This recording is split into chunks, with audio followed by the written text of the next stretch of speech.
కార్మిక వర్గాన్ని ఆందోళనకు గురి చేసేలా సింగరేణి యాజమాన్యం జారీ చేసిన నూతన సర్క్యులర్లను తక్షణమే రద్దుపరచాలని సిఐటియు అధ్యక్షుడు తుమ్మల రాజారెడ్డి డిమాండ్ చేశారు. మెడికల్ బోర్డు నిర్వహణలో జరుగుతున్న జాప్యం వెనుక భారీ కుట్ర దాగి ఉన్నట్లు అనుమానం వ్యక్తం చేశారు. కార్మిక వర్గ హక్కులను కాలరాసేలా యాజమాన్యం అవలంబిస్తున్న విధానాలను సంఘాలన్నీ ఐక్యంగా తిప్పికొట్టాలని సూచిస్తున్న రాజారెడ్డితో మా correspondent Pudari Kumar face to face. సంస్కరణల పేరిట సింగరేణి యాజమాన్యం కార్మికులపై క్రమక్రమంగా ఉక్కుపాదం మోపుతుందన్న ఆరోపణలు వినిపిస్తున్నాయి. ఈ అంశంపై మనతో మాట్లాడేందుకు సిఐటియు సింగరేణి విభాగం అధ్యక్షులు తుమ్మల రాజారెడ్డి గారు సిద్ధంగా ఉన్నారు. సంస్కరణల పేరిట సింగరేణి సంస్థలో ఇటీవలి కాలంగా జారీ అయిన సర్క్యులర్ల పట్ల మీకున్న అభిప్రాయం ఏమిటి? కొత్త డైరెక్టర్ వచ్చిన తర్వాత సింగరేణి అన్ని కొత్త సర్క్యులర్ రిలీజ్ చేసి అన్ని కార్మికులకు ఇబ్బంది చేసే పనులు చేస్తూ ఉన్నారు. కంపెనీ ట్రాన్స్ఫర్ చేసే సర్క్యులర్ రిలీజ్ చేసింది, 3 సంవత్సరాల నిబంధన పెట్టింది. సంవత్సరానికి 2 సార్లే ట్రాన్స్ఫర్ చేస్తామని చెప్పినప్పటికీ చాలామంది కార్మికులు ఆశతో అప్లికేషన్ పెట్టుకుంటే ఆ ట్రాన్స్ఫర్లు ఇప్పటివరకు కంటికి కదనట్లేవు. కేవలం ఏఐటీస్ తోటి 140 మందికి చేసినామని చెప్తున్నారు. వాళ్ళు కూడా వచ్చారు లేదు తెలియదు. ఈ లోపాయికార ఒప్పందం ఏందో మాకు అర్థం కాలే. సర్క్యులర్ అంటే సర్క్యులర్ అందరు రిలీజ్ చేయాలి, అందరికీ పెట్టుకున్న వాళ్ళందరికీ ఇస్తాలనుకుంటే ఇవ్వాలి, లేకపోతే సర్క్యులర్ ఇవ్వద్దు, గతం లెక్క ఉండాలి. అందుకే అంటున్నాం అది వెంటనే సర్క్యులర్ సరళించాలని చెప్పి మేము యాజమాన్యాన్ని కోరుతా ఉన్నాం. రెండోది, ఈ మధ్యకాలంలో 150 మస్టర్లు కన్నా తక్కువ ఉంటే ఇంక్రిమెంట్ కట్ చేస్తామని 2-3 సార్లు సాంశక్తి డిస్మిస్ చేస్తామని చెప్పి ఒక సర్క్యులర్ కొత్తగా రిలీజ్ అయింది. అట్లాగే 190 మస్తలు కంపల్సరీ చేయాలి, నెలకు 16 మస్తలు ఉండాలని చెప్పి కూడా నిబంధన పెట్టిన. అందులో మేము అంటున్నాం, మీకు ఇష్టం రాత్రి కళలో ఏదొస్తే అదే చేస్తారా యాజమాన్యం? చాలామంది కార్మికులు చదువుల ఎడ్యుకేషన్ కోసమో లేకపోతే హెల్త్ బాగా లేకునో లీవులు పెట్టుకున్న వాళ్ళు ఉన్నారు. మధ్యంతరంగా ఇప్పుడు డిసెంబర్లో సర్క్యులర్ ఇచ్చేసి మీరు అంటాను ఇప్పుడు 245 సర్ఫేస్ మస్టర్లు ఉండాలి, 190 అయితే అండర్గ్రౌండ్ మస్టర్లు ఉండాలి. ఇప్పుడు రెండింటికి వీలుగా కొంటున్నారు వాళ్ళందరికీ ఇప్పుడు రకరకాల పేతులుగా భయాందోళన చెందుతున్నారు. మేము అంటున్నాం 150 మస్తల నిబంధన ఏంది? గతంలో 100 మస్తలు ఉంది. మరి యూనియన్ ఒప్పందం చేసుకుంటే యూనియన్ ఒప్పందం బయట పెట్టండి. ఏఐటీసీ ఐఎన్టీసీ మేము అంగీకరించినాం. ఇది కార్మికుల క్రమశిక్షణ వేతన ఒక స్టేట్మెంట్ కూడా చూసినాను, ఏఐటీసీ ఐఎన్టీసీ లేదు. దయచేసి యాజమాన్యానికి కార్మిక సంఘాలు చెప్తున్నాను, ఆ సెక్టర్ విత్డ్రా చేసుకోండి. ఇప్పటికే 100 మస్తలు ఉంటేనే కొన్ని వేల మంది సస్పెండ్లు డిస్మిస్లు అవుతున్నారు, ఇంక్రిమెంట్ కూడా కొట్టుకుంటున్నారు. ఇప్పుడు 150 మస్తల నిబంధన వస్తే ఇంకా నాకు తెలిసి కొన్ని వేల మందికి ఇది ఇబ్బంది కలిగే అంశం. అందుకని వెంటనే దాన్ని నిలుపుదల చేయాలని చెప్పి మేము స్టేట్గా డిమాండ్ చేస్తున్నాం. అట్లాగే ఇలా ఐఈడే సింగరేణిలో ఒక దరిద్రం. అదే అన్ని కుదిర్చి 10 మంది పనిచేసే అక్కడ 5 చాలంటది, ప్రమోషన్ ఇచ్చే అక్కడ ఈయనంటది, ఐఈడి స్టేట్ ప్రకారం కార్మికులు ఎక్కువ ఉన్నంటది. దాని మీద ఇంకొక శాఖ ప్రైవేట్ ఏజెన్సీ వేసారు. వాళ్ళంటే సింగరేణి వ్యాప్తంగా సర్ఫేస్లో ఉన్న ఎంతమంది, సర్ఫేస్ కార్మికులు ఎంతమంది, ఎక్కడెక్కడ ఎంతమంది డిప్యుటేషన్లు అయ్యారు, ఎక్కడెక్కడ ఎంతమంది యాక్టింగ్ చేస్తున్నారు, ఇవన్నీ తీసట ఇలా యాజమాన్యానికి ప్రొడ్యూస్ చేయడానికి కోసమే ఒక కమిటీ ప్రైవేట్ ఏజెన్సీ ఇచ్చారు. కంపెనీలో డబ్బులు ఎక్కువ ఉన్నాయా? ప్రైవేట్ ఐఈడి వాళ్ళు చేయట్లేదా? ఐఈడి వాళ్ళు పనికి రావాలని చెప్పి మీకు నమ్మకం ఉంటే ఐఈడి మరి అసలు సింగరేణిలో కొన్ని 100 మంది పనిచేస్తూ ఉన్నారు. దానివల్ల మీకు ఏం చేస్తారు?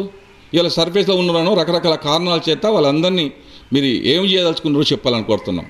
ఈ సర్క్యులర్ని రిలీజ్ అయ్యేటప్పుడు గెలిచే సంఘాలు ఏం చేస్తాయి, నోరు ఎందుకు మెత్తలేదని చెప్తున్నాం.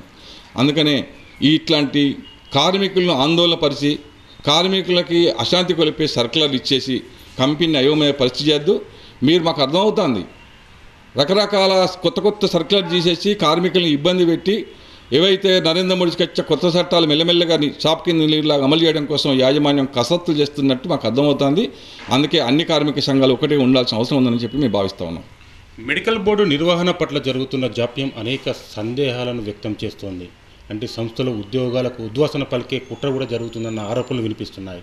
మీకున్న సమాచారం ఏంటి? వాస్తవంగా ప్రాక్టికల్గా కనపడుతుంది. నెలకోసారో 2 నెలలకోసో జరగాల్సిన మెడికల్ బోర్డు ఇప్పుడు 8 నెలలైనా దాన్ని ఊసెత్తట్లేదు. హయ్యర్ మెడికల్ బోర్డు అని చెప్పి పెట్టేసి 55 మందిని పిలిచి 4-5 నామమాత్రంగా అన్ఫిట్ చేసిండ్రు. మరి ఇప్పుడు దగ్గర కొన్ని 100 మంది ఇలా మెడికల్ బోర్డు కోసం ఎదురు చూస్తూ ఉన్నారు. వాళ్ళు మైండ్కెళ్ళ పనికిరారు. అట్లాగని మెడికల్ బోర్డు పెట్టుకుంటే కొత్త కంపెనీకే లాభం, సగం జీతంతో పనిచేస్తారు కార్మికుడు. మరి మెడికల్ బోర్డు ఎందుకు బంద్ పెట్టిండ్రు? ఖచ్చితంగా అనిపిస్తుంది మాకు కూడా ఇందులో కుట్ర జరుగుతుందని. పాత సర్కులన్నీ 20 సంవత్సరాల కింద ఉన్నాయన్నీ మళ్ళీ కొత్త స్కీమ్ తీసుకొస్తానేమో అనిపిస్తుంది. మెడికల్ బోర్డు రాదని చెప్పి కార్మికులందరిలో ఒక అయోమయాన్ని సృష్టించి ఇంకా ఏదో కొత్త స్కీమ్ పెట్టి కార్మికులు ఇబ్బంది పెట్టే కార్యక్రమం ఖచ్చితంగా జరుగుతుంది. అదొకటే కాదు, ఇలా సింగరేణిలోనే కార్మికులు వయసున్నోళ్ళు 20, 30, 50 సంవత్సరాల వయసున్నోళ్ళు కూడా రకరకాల జబ్బులతోటి హాస్పిటల్కి రెఫర్ చేసిన కార్మికులు ఆపరేషన్లు స్టంట్లో వేయించుకొని వచ్చిన తర్వాత మామూలుగా ఫిట్ చేసి పంపుతారు మైళ్ళకి. కానీ ఇక్కడ సింగరేణి హాస్పిటళ్ళల్లో ఇక్కడి నుంచి వెళ్ళి కార్పొరేట్ హాస్పిటల్కు కొత్తగూడెం పంపితే కొత్తగూడెం కాడ బాబు మీరు పనికిరారు, మీరు అండర్గ్రౌండ్ తీయడానికి మీకు మీ బాడీ సహకరించది అని చెప్తూనే ట్రీట్మెంట్ ఇస్తలేరు. ఆయనకు హాఫ్ పేమెంట్ ఇవ్వాల్సి వచ్చినప్పుడు కొంతమందికి హాఫ్ పేమెంట్ ఇస్తలేరు, ఫిడ్ చేస్తలేరు, అన్ఫిడ్ చేస్తలేరు, సర్ఫేస్ జాబ్ ఎత్తలేరు. ఏది చేయకుండా కొన్ని వందల మందిని చిక్కుపెట్టి దగ్గర 14 నుంచి 20 నెలలు ఇక కొన్ని వందల మంది కార్మికుల జీవితాలతోటి మెడికల్ బోర్డుకు సంబంధించిన డైరెక్టర్లు కానీ చేయగల మొత్తం సీఎంఓ కానీ ఇలా కార్మికులకు ఇబ్బంది పెడుతూ ఉన్నారు. మెయిన్గా ఒక్కొక్క కార్మికుడు 8 లక్షల నుంచి 20 లక్షల వరకు నష్టపోయారు. వాళ్ళకి లాభాల వాట లేదు, దీపావళి బోనస్ లేదు, ఆఖరికి నెలకి ₹1,00,000 చొప్పున జీతం 15-20 నెలలు అంటే నెలకి ₹1,00,000 జీతం చొప్పున అంటే వాళ్ళందరూ మీరు ఏం చేయదలుచుకున్నారు? వాళ్ళకు పెన్షన్ తగ్గిపోయే పరిస్థితి ఉంది, కొంతమంది గ్రాడ్యుయేట్ తగ్గిపోయే పరిస్థితి ఉంది, లీవులు వేయినాయి. అంటే ఒక్కొక్క కార్మికుడిని ఇన్ని లక్షలు నష్టం చేయడానికి కారణమవుతున్న ఈ నాయకత్వం ఏం చేస్తున్నారు? ఈ యాజమాన్యం ఏం నిర్ణయాలు తీసుకుంటుంది? డైరెక్టర్లకు చెప్పేటోళ్ళు ఎవరైనా ఉన్నారా లేరా? మీరు ఏదో ఒక నిర్ణయం తీసుకోండి. బాబు మీ కడికలను పెట్టి కాకపోతే సర్ఫేస్ ఉద్యోగం ఇస్తామని చెప్పండి, లేకపోతే వాళ్ళకి అండర్గ్రౌండ్ కావాలనుకుంటే చాలామంది మాకు ఫిడ్ చేయండి చాలు మీరు యూజ్ చేస్తామని చెప్తున్నారు, వాళ్ళను ఫిడ్ చేయరు. అంటే ఇట్లాంటి జిమిక్లు దేనికోసం అని చెప్పి మేము సిఐటిగా డిమాండ్ చేస్తున్నాం. ఖచ్చితంగా సర్కులర్ని విత్డ్రా చేయండి, వన్ టైం మేజర్గా మెడికల్ బోర్డు పెట్టండి. అట్లాగే ఎవరైతే అన్ఫిట్లో ఉన్నారో అన్ఫిట్లో ఉన్నందరినీ ఏం తెలుసుకుంటో తొందరగా ఉద్యోగం కావాలనుకో ఉద్యోగం ఇవ్వండి, లేకపోతే పనికి రారనుకుంటే అన్ఫిట్ చేయండి. ట్రీట్మెంట్ చేయరు, ఫిట్ చేయరు అనుకో దీని సంగతి ఏంటి? సీఎం గారు దయచేసి మీరు ఆలోచించాలని కోరుతా ఉన్నాను. యాజమాన్యం కార్మిక వ్యతిరేక విధానాలను అనుసరిస్తున్న నేపథ్యంలో సిఐటియుగా మీ కార్యాచరణ ఎట్లా ఉండబోతోంది? మిగతా కార్మిక సంఘాలకు ఏం చెప్పదలుచుకున్నారు? నేను దేశంలో ఉన్న పారిశ్రామికవేత్తలు ఒకటిగా పనిచేస్తున్నారు. రాష్ట్ర కేంద్ర ప్రభుత్వాలు ఎంత లొల్లి పెట్టుకున్నా వాళ్ళిద్దరు ప్రభుత్వ రంగ సంస్థల్ని కార్మికుల హక్కులు తీసేయడానికి ఒకటిగా పనిచేస్తూ ఉన్నారు. యాజమాన్యాలన్నీ కూడా ఒకటిగా పనిచేస్తున్నాయి. కార్మిక సంఘాల మధ్య చిచ్చు పెట్టి మనం విడగొట్టి కార్మికులకు శాపంగా ఇవాళ సర్కులర్లు తయారవుతున్నాయి. అందుకే ఎన్నికలు వచ్చినప్పుడు ఎన్నికల కోసం కొట్లాడదాం. ఇవాళ ఎన్నికల ప్రస్తావన ఏం లేదు కదా. ఎన్నికల్లో కూడా మనం గెలిచే ఏం చేస్తున్నాం, ఏం చేయగలుగుతున్నాం? గెలిచే సంఘం ఇక్కడ మొకారు వెళ్తుంది ప్రభుత్వం దగ్గర, యాజమాన్యం దగ్గర. నాది ఏం నాట్లేదు బాబోయ్ అని చాలా ధర్నాలు మెమోరాలు ఇచ్చుకుంటూ కాలం గడుపుతూ ఉన్నారు. అందుకని గెలిచి కూడా సింగరేణి మనం ఏం చేయలేని పరిస్థితి. అందుకే అన్ని కార్మిక సంఘాలు ఒకటవదాం అంటున్నాం. అన్ని కార్మిక సంఘం ఒకటే. ఇప్పుడు ఏవైతే కొత్త సర్కిల్ మీద కానీ మెడికల్ బోర్డు మీద కానీ ఇలా జేఎంటీకి సంబంధించిన ప్రమోషనల్ పాలసీ మీద కానీ క్లర్క్ల సర్కిల్ మీద కానీ ట్రాన్స్ఫర్ సర్కిల్ మీద కానీ ఇలా హాస్పిటల్ సంబంధించిన వైద్యం మీద కార్మికుల్ని కార్పొరేట్ హాస్పిటల్ లక్షలు దోచుకుంటున్నారు. దాని గురించి ఎవ్వరూ మాట్లాడట్లే. మంచి స్కూళ్ళు ఉండవు, ఏది ఉండవు.